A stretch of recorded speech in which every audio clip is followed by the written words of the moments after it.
My name is Edoardo Cappella. I'm an architect and a teacher. I was born in Rome, raised in Rome. I studied architecture at Università La Sapienza here in Rome. I graduated back in 2016 and have worked internationally outside of Italy, and I'm back since a couple of years and founded my own practice and started teaching.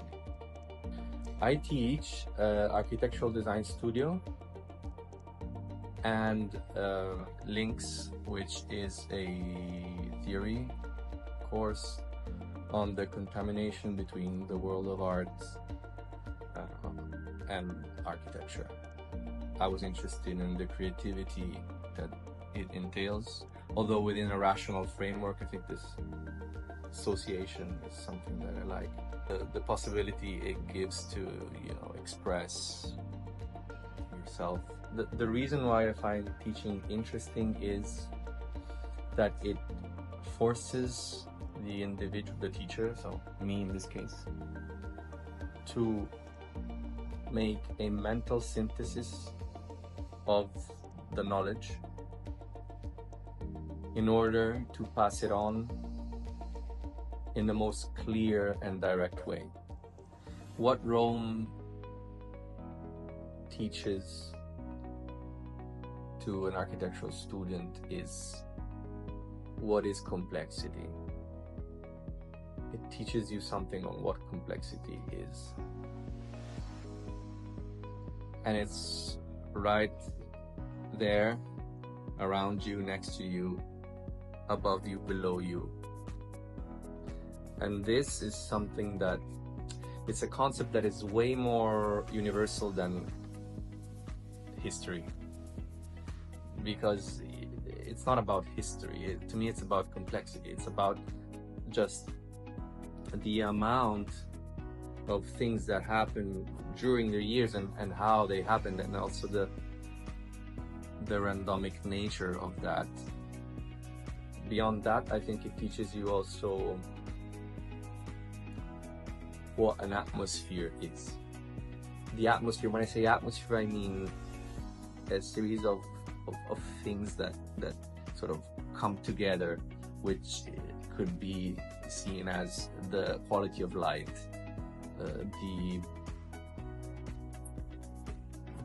the typology of the surfaces and of the materials and of the colors.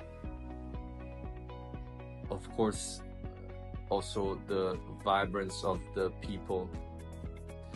So all these things, I think they create this melting pot that ultimately is of fundamental importance for an architect, because there's elements there that can be sort of extracted and reused in very different circumstances, in very different scenarios, in other places. Because the Teatro Marcello is literally, it's an old theater with a house on top. I think that's an example of the layered accumulation of everything, and also this typological blend. It's stuff that today would be completely inconceivable because it's not planned. Libertine way of approaching development of the city, because there was no, it was just spontaneous, right? And I don't see why we shouldn't add our part.